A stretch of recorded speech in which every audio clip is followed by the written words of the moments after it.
Gold hub తాకట్టులో ఉన్న బంగారాన్ని విడిపించి కొనబడును. అదే రోజు ఆన్లైన్ ధరకు కొని డబ్బులు ఇవ్వబడును. ఆంధ్రాలో కూటమి గెలిచింది సక్సెస్ఫుల్గా 1 వీక్ కూడా అయిపోయింది. ఎలా అనిపిస్తూ ఉంది? ఏమైనా చేంజెస్ తెలుస్తూ ఉన్నాయా మార్పులని? చాలా హ్యాపీగా ఉంది. ఎందుకంటే రాక్షసుని పాలన పోయింది, చల్లని చంద్రుని పాలన వచ్చింది. మీకు అందరికీ తెలుసు, ఒక్కసారి అవకాశం ఇవ్వు అన్నాడు, ఇచ్చాము. కేంద్రం మెడలు వంచి ప్రత్యేక హోదా తీసుకొస్తా అన్నాడు, తీసుకురాలేదు. కేసులకు భయపడి కేంద్రం కాలుదరీలు కూర్చున్నాడు. 3 రాజధానులు కడతా అన్నాడు, ఒక్క రాజధాని కూడా కట్టలా. పోలవరం ప్రాజెక్టు పూర్తి చేస్తా అన్నాడు, ప్రాజెక్టు పూర్తి చేయలే. విశాఖ ఉక్కు ఆంధ్రుల హక్కు అన్నారు, ఆ కంపెనీని కూడా కాపాడుతున్నాడు, దాన్ని కూడా కాపాడలేకపోయాడు. మద్యపాన నిషేధం అన్నాడు, కానీ మద్యపాన నిషేధం చేయలే. కల్తీ మద్యము దించేసి వందల కోట్లు వేల కోట్లు సంపాదించుకున్నాడు. ఆ కల్తీ మద్యం తాగి ఎంతోమంది ప్రాణాలు వదిలేశారు. రాకేష్ మాస్టర్ కూడా అలాగే చచ్చిపోయాడు, మీకు తెలుసు కదా, బూమ్ బూమ్ బీర్లు తాగి. అలాగే సన్నబీమ్ అన్నాడు, ఇవ్వలేదు. 200 యూనిట్ల విద్యుత్ ఉచితంగా ఇస్తా అన్నాడు, ఇవ్వలేదు. జాబ్ క్యాలెండర్ తీసుకొచ్చి 20 లక్షల ఉద్యోగాలు ఇస్తా అన్నాడు, యూత్కి ఇవ్వలేదు. 20 లక్షలు పక్కాయిలు కట్టిస్తా అన్నాడు, కట్టలేదు. రోడ్లు వేస్తా అన్నాడు, వేయలేదు. ఆ రోడ్లు గుంతల రోడ్ల మీద ప్రయాణాలు చేసి చేసి ఎంతోమంది కాళ్ళు చేతులు ఇరిగిపోయినాయి, హాస్పిటల్ పాలైపోయి ఎంతోమంది చనిపోయినారనమాట. సో ఆయన ప్రభుత్వం అంతా కూల్చడాలతోనే గీతం కాలేజీ కూల్చేశాడు, ప్రజావేదికలు కూల్చేశాడు, అన్నా క్యాంటీన్లు కూల్చేశాడు. చివరికి ఎన్టీఆర్ యూనివర్సిటీని కూడా కూల్చేసి పేరు మార్చేసుకున్నాడు. కూల్చివేతలతోనే ఆయన ప్రభుత్వం అంతా నడిచింది. అలాగే శ్రీకాకుళం జిల్లా నుండి చిత్తూరు జిల్లా వరకు ఎంతమంది తెలుగుదేశం నాయకులు ఉన్నారో, కింజరా పచ్చెన్నాయుడు కావచ్చు, అయ్యన్న పాత్రుడు కావచ్చు, ఇప్పుడు హోమ్ మినిస్టర్ అనిత గారు కావచ్చు, కొల్లు రవీంద్ర కావచ్చు, నెల్లూరు పి నారాయణ కావచ్చు, 4 సార్లు ముఖ్యమంత్రి చంద్రబాబు నాయుడు కావచ్చు, ప్రతి ఒక్కరిని అక్రమంగా అరెస్ట్ చేసేవాడు. అరెస్ట్ చేసే ముందు మనం సాక్ష్యాల ఆధారాలు చూపించి అరెస్ట్ చేయాలి, కానీ వాళ్ళని అరెస్ట్ చేసినాక ఈయన సాక్ష్యాల ఆధారాల కోసం వెతికేవాడు అనమాట. చంద్రబాబు నాయుడు అరెస్ట్ చేశారు, 1 రూపాయిని పట్టుకోగలిగాడా? కొండను తవ్వి ఎలుకని పట్టుకున్నారు అంటారు, అలా కూడా చేయలేకపోయినాడు. అలాగే లోకేష్ బాబుని అందరూ పప్పు పప్పు అంటారు, కాదు ఆయన నిప్పు. ఎందుకంటే ఇదే జగన్మోహన్ రెడ్డిని జైల్లో పెడితే 16 నెలల వరకు బయటకు తెచ్చుకోలేపారు. షర్మిలారెడ్డి కానీ, భారతిరెడ్డి కానీ, విజయమ్మ కానీ. అదే మా లోకేష్ అయితే 50 రోజుల్లోనే బయటకు తీసుకొచ్చేసాడు, కడిగిన ముత్యంలా తీసుకొచ్చేసాడు. ఢిల్లీ వెళ్ళి అక్కడ రాష్ట్రపతుల్ని, ప్రధానమంత్రుల్ని, హోమ్ మినిస్టర్ని కలిసి తీసుకొచ్చాడు.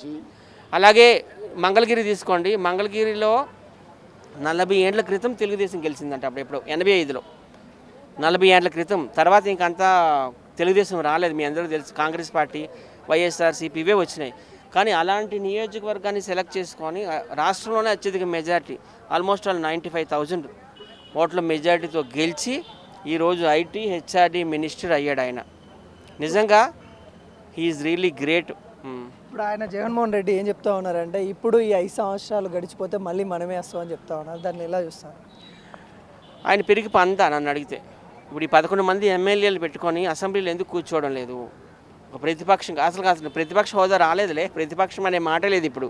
ప్రతిపక్ష హోదా అంటే మీ అందరూ తెలుసు కదా, 20 ఎమ్మెల్యేలు గెలాలి, కానీ వీళ్ళు గెలిచిందని 11. దేశ చరిత్రలోనే ఇంత దారుణంగా ఏ ముఖ్యమంత్రి కూడా ఓడిపోలేదు జగన్ లాగా. కేవలం జగన్కి వచ్చినవి 6% ఎమ్మెల్యేస్, అంటే 11 మంది. చంద్రబాబు నాయుడు టీంకి వచ్చినవి 94%, అంటే 164 ఎమ్మెల్యేలు. నక్కెక్కడ, నాగలోకం ఎక్కడ?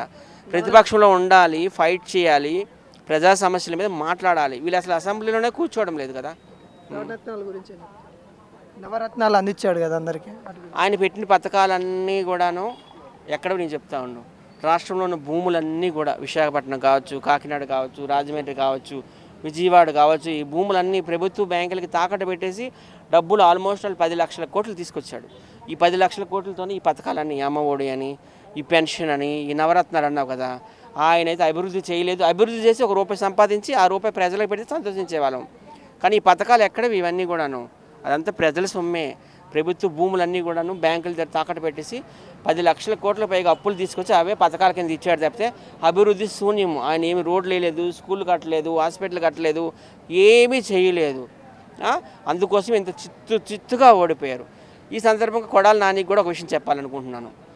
ఎందుకంటే నువ్వేమన్నావు 2024 ఎలక్షన్స్ ముందు, చంద్రబాబు నాయుడు కుప్పంలో ఎమ్మెల్యే గెలవడు, చిత్తుగా ఓడిపోతాడు. ఒకవేళ చంద్రబాబు నాయుడు గెలిచినట్టయితే చంద్రబాబు నాయుడు ఇంట్లో సర్వెంట్గా జాయిన్ అయ్యి ఆయన బూట్లు తుడిస్తాను, క్లీన్ చేస్తాను. నువ్వు ఆల్రెడీ ఇంతకుముందు కూడా క్లీనరే కదా నీ బతుకు. ఆయన అంటారు చాలామంది, బస్సు క్లీనరు, లారీ క్లీనర్ అని. అందుకే ఆయనకు ఆ ఐడియా వచ్చింది, క్లీన్ చేసుకుంటాను అన్నాడు. మరి ఇప్పుడు ఎందుకు మాట్లాడుతున్నావు రాజకీయాల కోసం? మళ్ళీ వైఎస్ఆర్సీపీ ఆఫీసులోకి ఎందుకు వెళ్తున్నావు? సూపర్ 6 సక్రమంగా అమలు చేయాలి, చేయకపోతే ఫైట్ చేస్తా అంటున్నావు. అసలు నీకు మాట్లాడే హక్కు ఉందా? మళ్ళీ అంటున్నాను, రిపీట్ చేస్తాను, ఇమీడియట్గా రాజకీయ సన్యాసం తీసుకో గుట్కా నాని. నన్ను కుర్చీ తాత అంటారు, లేక కాలా పాషా అంటారు. నా పక్కన ఉన్నది వైజాగ్ సత్య గారు, ఈజ్ ద సెలబ్రిటీ. నీకన్నా కాదు. ఒకటి బాగినండి, ఒక మంచి మనిషి మంచి పని చేయాలంటే మనసు ఉండాలా, ధైర్యం ఉండాలా. ఆ రెండు లేని మనిషి వేస్ట్. ఇంకొకటి, ఏదైనా తప్పు చేస్తే కొడతారన్న భయం కూడా ఉండాలా. నన్ను కుర్చీ తాత అంటారు. ఇప్పుడు చంద్రబాబు నాయుడు గారు ఉన్నారు, అతనంటే నాకు అభిమానమే. మన హైదరాబాద్ను డెవలప్ చేసిండంటే చంద్రబాబు నాయుడే. ఎవరితోటి కాల, హైటెక్ సిటీ కానీ, రోడ్లు కానీ, ఫ్లైఓవర్ కానీ, ఏది కానీ చేసిండంటే చంద్రబాబు నాయుడే. అతని కొడుకు లోకేష్నులా పిల్లగాడే కావచ్చు, కానీ తండ్రిని కాపాడిన మొగోడు, తండ్రిని జైలుకి వెళ్ళి తీసుకొచ్చిన మొగోడు. చాలా మంది పప్పు అన్నారు. వేస్ట్. నిప్పు. అతను నిప్పు. నన్ను కుర్చీ అంటారు. నాకు 3 కొడుకులు. ఏ కొడుకు భోజనం పెట్టాడు, రూపాయి ఇయ్యడు. ఓకే, ఇప్పుడు వైఎస్ఆర్సీపీ వాళ్ళు ఏమంటున్నారంటే చంద్రబాబు నాయుడు ఈ తెలుగుదేశం పార్టీని ఎన్టీఆర్ దగ్గర దొబ్బేశాడు అంటున్నారు. మరి మీరేం చేశారు? వైఎస్ఆర్సీపీ నాయకులు ఏమంటున్నారు? చంద్రబాబు నాయుడు ఈ తెలుగుదేశం పార్టీని ఎన్టీఆర్ దగ్గర చోరీ చేశాడు అంటున్నారు. మీరేం చేశారు? అసలు వైఎస్ఆర్సీపీ పార్టీ పెట్టింది ఎవరు? శివకుమార్, తెలంగాణలో ఒక అడ్వకేటు. మరి మీరు దొబ్బేయలేదా పార్టీ? ఇప్పుడు వైఎస్ఆర్సీపీలో ఎంత పెద్ద క్యాడర్ ఉంది, ఈ క్యాడర్ అంతటినీ మీరు కాంగ్రెస్ పార్టీ దగ్గర నుండి దొబ్బేయలేదా?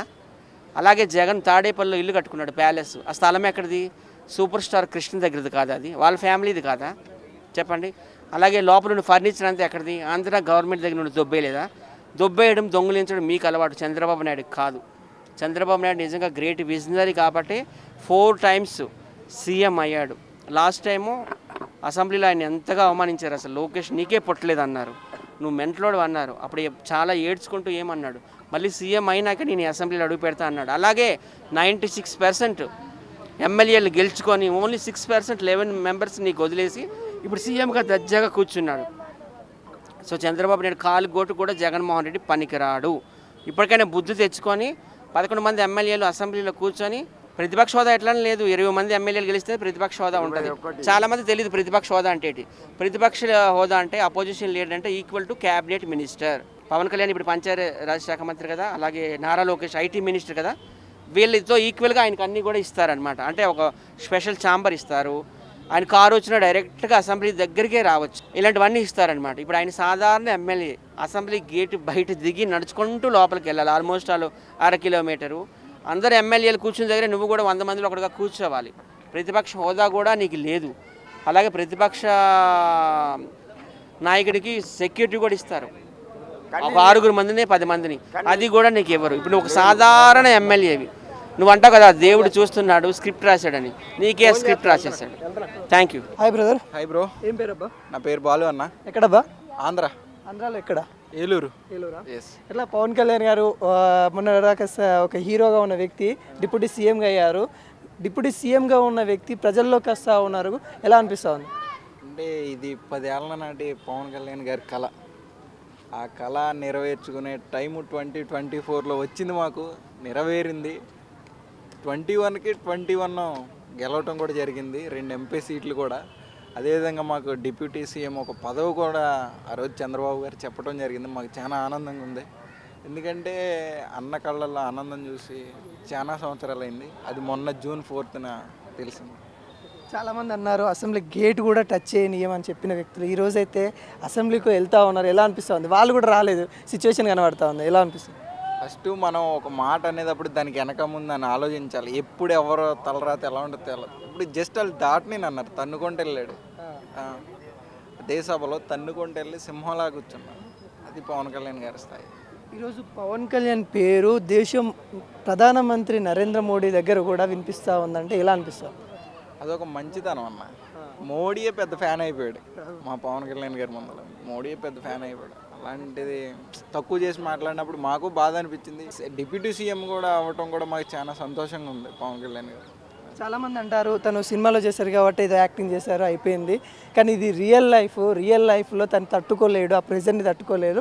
అలాంటి వ్యక్తి మీద 4 మినిస్టర్స్ కూడా ఇచ్చారు, అసలు ఆయన చేయగలుగుతాడా అని కొంతమంది అంటూ ఉంటారు. వాళ్ళకి మీరేమి సమాధానిస్తారు? మరి నగరిలో రోజే ఏంటి అంతకు ముందర సినిమా వాళ్ళే కదా. ఇప్పుడు వైసీపీలో ఉన్న వాళ్ళు సినిమా వాళ్ళు లేరా?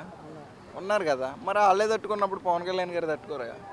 నా మనసు ఉంటే మార్గాలు ఎన్నో ఉంటాయి. చెయ్యాలన్న తపన ఉంటే ఎలా అయినా చేస్తారు. అది సినిమాకి దీనికి కలపకూడదు, చేయకూడదు కూడా. జగన్ గారి పేరు నోట పవన్ కళ్యాణ్ గారికి విషయం చెప్పడం ఎలా అనిపిస్తుంది? అది చాలా సంతోషంగానే అనిపిస్తుంది. ఎవరికైనా ఆనందంగానే ఉంటుంది. అది ఎంతైనా మాజీ సీఎం కదా. అడుగున్నారా 11 సీట్ల వరకు వస్తారు ఏదన్నా జగన్? అది ఎవరికే తెలియదు. వాళ్ళకి అన్నీ వస్తాయని మనమే ఎక్స్పెక్ట్ చేయాలి. అది అంత ప్రజల ఇష్టం. నువ్వు నేను ఓటైతే గెలిచిపోయేది కాదు, తేలేది కూడా కాదు అది. ఇంకా మీరు ఏం కోరుకుంటా ఉన్నారు? అంటే ఇటు కూటమి నుండి కావచ్చు, ఇటు డిప్యూటీ సీఎంగా ఉన్న పవన్ కళ్యాణ్ నుండి కావచ్చు, నువ్వేం కోరుకుంటా ఉన్నావు? ఇంకా మేమేం కోరుకోవట్లేదండి. ఇప్పుడు చంద్రబాబు గారు, పవన్ కళ్యాణ్ గారు ఉన్న ఏపీని అభివృద్ధి చేసి ఉన్న వాళ్ళకే నిరుద్యోగులకి ఉద్యోగాలు ఇస్తారని మనస్ఫూర్తిగా కోరుకుంటున్నా. ఎన్నో కంపెనీలు తెస్తారని కోరుకుంటున్నాను. ఆల్రెడీ రాజధాని పనులు కూడా స్టార్ట్ చేశారు. ఫస్ట్ మెయిన్ రాజధాని ఉండాలి. ఇప్పుడు మనకైనా సొంత ఇల్లు అనేది కూడా ఒకటి ఉండాలి. అలాగే రాజధాని కూడా మనకంటూ ఒకటి ఉండాలి. దాని గురించి